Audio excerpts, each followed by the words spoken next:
Assalamualaikum warahmatullahi wabarakatuh. Salam sejahtera untuk kita semua.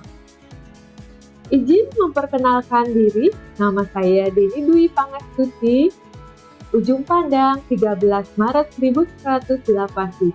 Saya merupakan dosen tetap Prodi Akuntansi Fakultas Ekonomi Universitas Nahdlatul Ulama Cirebon. NIDN 0413038704. Jabatan Asisten Ahli Penata Muda TK13B. Pendidikan terakhir S2 Manajemen di Unsur. Di sini Ibu akan mengajar mata kuliah Manajemen Pemasaran. Capaian pembelajaran akhir perkuliahan ini mahasiswa diharapkan dapat 1. Mahasiswa mampu mengidentifikasi segmen pasar dari produk. 2. Mahasiswa mampu mengidentifikasi target pasar utama berdasarkan analisis segmentasi. Perkuliahan ini menggunakan metode pembelajaran problem based learning. Semoga melalui perkuliahan ini setiap mahasiswa mendapatkan ilmu yang bermanfaat dan nilai yang maksimal. Selamat belajar dan berkarya.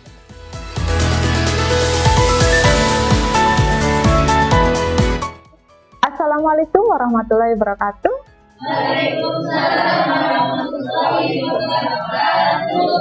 Teman-teman mahasiswa, apa kabar hari ini? Semoga selamat dalam keadaan semangat dan siap untuk belajar hari ini. Oke, baik. Hari ini kita masuk ke dalam materi yang sangat menarik dan krusial dalam dunia pemasaran, yaitu bagaimana kita bisa menentukan segmen pasar dan target pasar produk minuman kesehatan untuk mahasiswa. Baik, kita lanjut ke materinya. Oke, teman-teman, mari kita bayangkan kalian adalah tim pemasaran dari sebuah startup minuman kesehatan berbahan herbal lokal. Produk kalian sangat bagus, tapi penjualannya belum optimal di kalangan mahasiswa. Menurut kalian, apa yang mungkin menjadi masalahnya?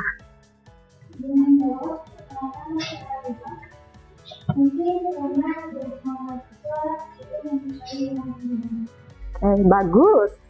Lalu kalau begitu, apakah semua mahasiswa adalah target pasar kalian? Baik, Denis, dipersilakan. Sepertinya tidak, Bu. Harusnya kita pilih segmen tertentu. Nah, teman-teman, itu yang kita akan bahas. Bagaimana cara mengidentifikasi segmentasi pasar dan memilih target pasar yang tepat. Oke anak-anak, Ibu akan menjelaskan tentang segmentasi itu seperti apa. Baik. Oke. Segmentasi pasar adalah proses pembagian pasar yang luas menjadi kelompok-kelompok konsumen yang memiliki karakteristik kebutuhan atas perilaku serupa. Tujuannya agar perusahaan bisa menyesuaikan strategi produk, harga, promosi, dan distribusi secara lebih efektif. Baik, dasar-dasar segmentasi pasar yaitu ada 4 jenis. 1. Geografis. Penjelasan singkatnya, geografis apa? Wilayah, kota, iklim. Contohnya, pakaian muslim dingin untuk di wilayah pegunungan. Jadi, kalau kita yang ada di Cirebon ini, kalau pakaian muslimnya seperti apa? Ya, otomatis yang tidak gerah, tapi jangan yang terlalu tipis juga ya. Oke, yang kedua, demografis. Demografis yaitu adalah usia, jenis, kelamin, serta pendapatan, pendidikan. Nah, pendapatan dan pendidikan itu yaitu contohnya produk skincare untuk remaja atau lansia. Nah, kalau produk skincare untuk remaja itu biasanya produk dari Emina. Untuk remaja ya. Kalau untuk lansia itu kebanyakan makeover, Maybelline, dan lain-lain. 3. Psikografis. Penjelasan singkatnya, gaya hidup, kepribadian, dan nilai contohnya seperti produk pencinta alam. Nah, orang-orang yang menyukai naik gunung, itu apa aja produknya. Nah, itu kalau kita mau naik gunung kan biasanya membutuhkan apa? 1. Tenda. Itu produk-produk yang pas buat gaya hidup, keberadaan nilai. Maksudnya nilai dalam arti dia membutuhkan itu untuk gaya hidupnya. Dia pengen ke gunung, dia harus membutuhkan kayak jaket, terus semacam tenda. Jenis segmentasi yang keempat yaitu perilaku. Nah, perilaku itu dilihat dari loyalitas, manfaat yang dicari, frekuensi pembelian. Loyalitas berarti itu kalau udah konsumen loyal, itu barangnya tuh jadi gini, ada suatu merek kayak contohnya merek ibu Samsung. Ibu tuh sangat loyal banget sama Samsung dikarenakan emang kualitasnya bagus. Jadi ibu apapun handphone ini udah rusak, aku akan beli lagi Samsung karena emang ibu sangat suka dengan Samsung. Jadi kalau konsumen udah loyal terhadap pelanggan, itu akan membeli lagi kembali. Nah, itulah makanya segmentasi pasar itu sangat penting buat kita. Nah, manfaat segmentasi pasar yaitu lagi pemasarannya lebih terarah. Jadi, kayak kita pengen membuat produk minuman sehat. Nah, produk minuman sehat itu tuh harus seperti apa segmentasinya? Nah, kita lihat dari geografisnya, demografisnya, terus psikografisnya, perilakunya, kita harus cermatin satu-satu. Nanti mau di wilayahnya di mana, terus kota, iklimnya cocok nggak sama minuman sehat, terus usianya, jenisnya, khususnya untuk umur berapa, jenis kelaminnya, cocoknya buat jenis kelamin wanita atau pria, terus pendapatannya seperti apa, menengah ke atas kah, menengah ke bawah, itu kita lihat. Terus pendidikannya dari kelas SD, SMP, SMA, atau sudah kuliah, atau yang masih balita, ya kita lihat tuh. Terus kayak gaya hidupnya seperti apa, kepribadiannya seperti apa, itu kita cermatin semua. Nah, kita membentuk nanti itu dari kita cermatin, kita petakan, nanti terbentuklah segmentasinya. Kita harus menjual ke produk ini kemana, ke konsumen yang seperti apa. Dan kita juga harus cari efisiensi biaya promosi. Nah, efisiensi biaya promosinya seperti apa? Kalau produk sudah jadi, terus pemetaan segmentasinya sudah ada, kita tuh harus memikirkan untuk biayanya, biaya promosinya seperti apa. Nah, sekarang itu zaman lebih canggih karena kita bisa menggunakan media sosial, terus itu Shopee, banyak ya, kayak dari WA juga bisa, itu kita gunakan. Apalagi kalau Anda bisa menggunakan SEO, SEM, itu sangat mudah sekali karena kalau SEO itu prabayar ya, biasanya tuh sehari itu 15.000, tapi kita harus punya yaitu segmentasi pasarnya seperti apa. Nah, di SEO itu kita harus menganalisis ini produk buat apa, kita tulis tuh. Makanya kenapa di HP Anda, pas Anda pengen mau membeli kopi sport, terus tuh Anda ngelihat iklan, itu ada di media sosial Anda, itulah yang namanya SEO.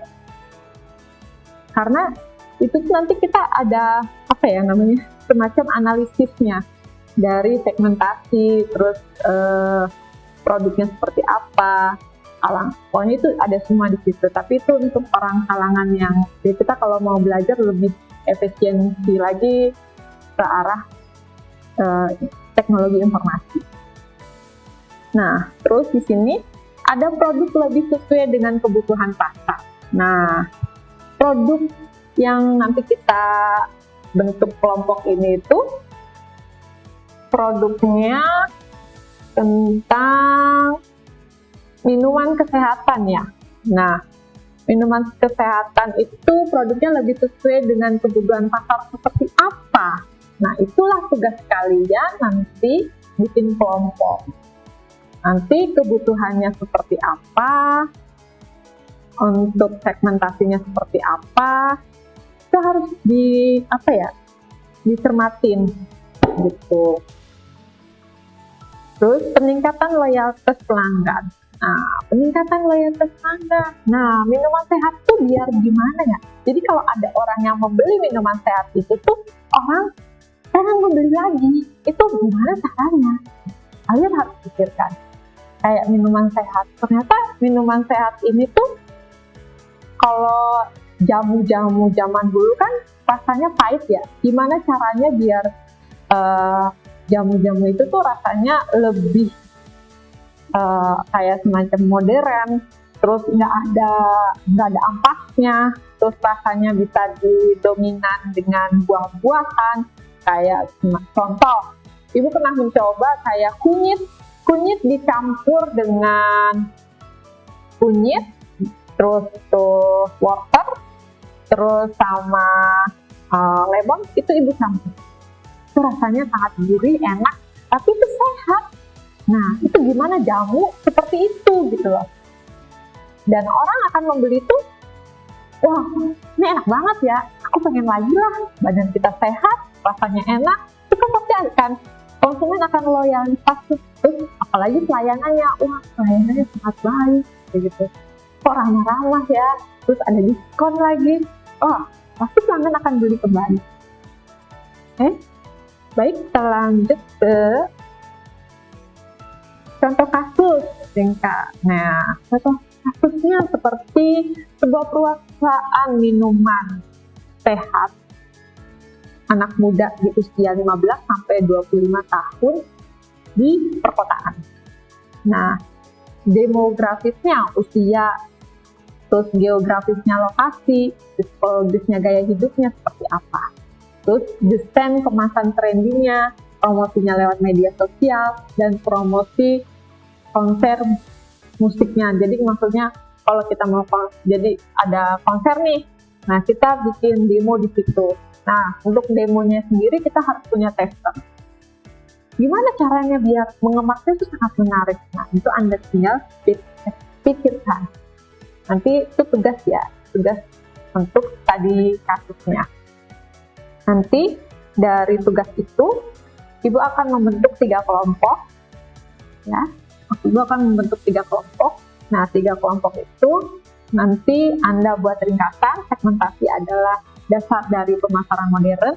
Terus ajak peserta pemikiran jika Anda punya produk. Dan nanti produknya tetap Ibu tentukan, yaitu minuman sehat. Terus setiap target utamanya dan kenapa gitu. Targetnya siapa? Itu harus ada pikirkannya. Kita akan membahas sebuah studi kasus mengenai produk yang ditawarkan. Mari kita mulai dengan memahami terlebih dahulu isi dari lembar kasus ini. Lembar kasus ini menyajikan informasi penting tentang produk yang akan kita bahas. Ada profil singkat produk yang memberikan gambaran tentang apa yang ditawarkan, bagaimana produk ini dapat memenuhi kebutuhan. Nah, serta siapa saja yang menjadi pengguna, selain itu mendapat data penjualan performanya di pasar sebelumnya. Kita juga diberikan deskripsi umum mengenai produk itu yang meliputi berbagai karakteristik demografis dan psikologis yang relevan. Nah, sekarang mari kita fokus pada dua pertanyaan utama yang harus kita diskusikan. Pertanyaan pertama, siapa saja yang bisa menjadi segmentasi pasar dari produk ini? Dan pertanyaan kedua, kemudian berdasarkan data penjualan yang ada, segmen mana yang paling potensial untuk menjadi target pasar utama? Baik, silakan ada yang bisa menjawab. Izin jawab. Kalau dari data, mahasiswa yang aktif di UA dan olahraga sepertinya cocok, mereka butuh di luar sehat dan praktis. Ya, betul. Ibu Iya. tapi sepertinya itu segmennya dia masih kalau misal dikalikan ke kayak mahasiswa yang suka berdagang atau suka kopi. Sepertinya sih. Lanjut. Menarik, bisa jadi kita punya dua segmen yang berbeda, yaitu yang peduli kesehatan dan yang butuh energi. Dari diskusi yang tadi, jawabannya cukup bagus. Anda sudah sangat mengerti tentang segmentasi pasar. Baik, untuk itu kita kelompokkan presentasi temuan Anda secara singkat.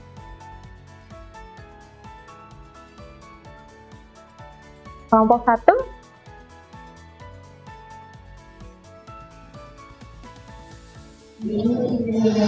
Iya. Kami itu identifikasi dua segmen gitu. Yang pertama mahasiswa yang aktif di olahraga. Terus yang kedua mahasiswa yang berdagang. Nah, jadi pasar utama kami itu segmen dua, kalau keduanya itu lebih besar gitu. Terus juga memperlukan energi yang tinggi. Karena kalau mahasiswa olahraga itu kalau kecil sih. Bagus. Apakah segmentasi kalian berdasarkan demografis, psikologis, atau perilaku? Kami pakai kombinasi psikografis dan perilaku, terutama gaya hidup dan kebiasaan begadang. Luar biasa, April. Itu menunjukkan pemahaman kalian sudah berkembang. Bagaimana strategi komunikasi produk kalian kepada target ini? Izin menjawab, kami akan menggunakan media sosial dengan konten menyoroti manfaat, energi, dan fokus. Misalnya saat ujian. Bagus, itu bisa. Terima kasih atas pendapatnya. Kiki menggunakan media sosial itu emang penting untuk promosi dengan konten yang menyoroti manfaat segmentasi dan fokus pada diskusi adalah ide yang sangat relevan dan praktis.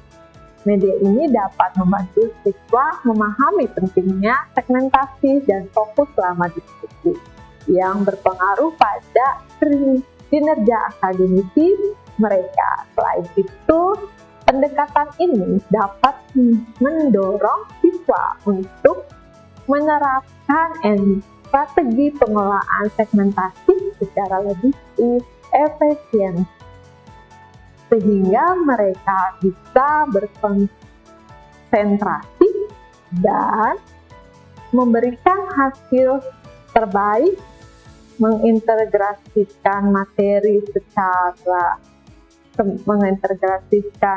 materi semacam ini dalam proses pembelajaran sangat baik untuk mengembangkan keterampilan sehingga yang berguna bagi siswa baik di dalam maupun di luar diskusi ini. Maka dari itu, kita lanjut ke tugas. Nah, terima kasih untuk hari ini. Baik, kita telah sampaikan pada akhir diskusi hari ini. Sebagai penutup, mari kita refleksikan kembali hal-hal penting yang telah dibahas, apa yang bisa kita ambil dari diskusi tentang segmentasi pasar dan pemilihan target pasar. Nah, pertama, pentingnya bagi kita untuk menekankan bahwa tidak semua konsumen adalah target pasar. Mengidentifikasi segmen pasar yang tepat adalah langkah awal yang penting dalam merencanakan strategi pemasaran. Kedua, kita harus memahami karakteristik dan perilaku konsumen untuk memastikan produk yang kita tawarkan benar-benar sesuai dengan kebutuhan mereka. Nah, diskusi hari ini juga mengingatkan kita tentang pentingnya memahami pasar yang lebih kecil maupun yang lebih terfokus daripada berusaha menjangkau pasar yang terlalu luas. Strategi yang lebih tertarget akan lebih efektif dan efisien. Nah, jadi sebagai persiapan untuk pertemuan selanjutnya, saya berharap mahasiswa sudah mulai berpikir tentang positioning produk, bagaimana cara kita mempromosikan produk yang sudah kita pilih. Target pasarnya kita akan bahas lebih lanjut dan sesi berikutnya. Jangan lupa tugas Ibu diisi yang Google Form. Nanti itu kita bahas di pertemuan berikutnya. Terima kasih atas perhatian dan partisipasi kalian. Sampai jumpa di pertemuan berikutnya. Assalamualaikum warahmatullahi wabarakatuh.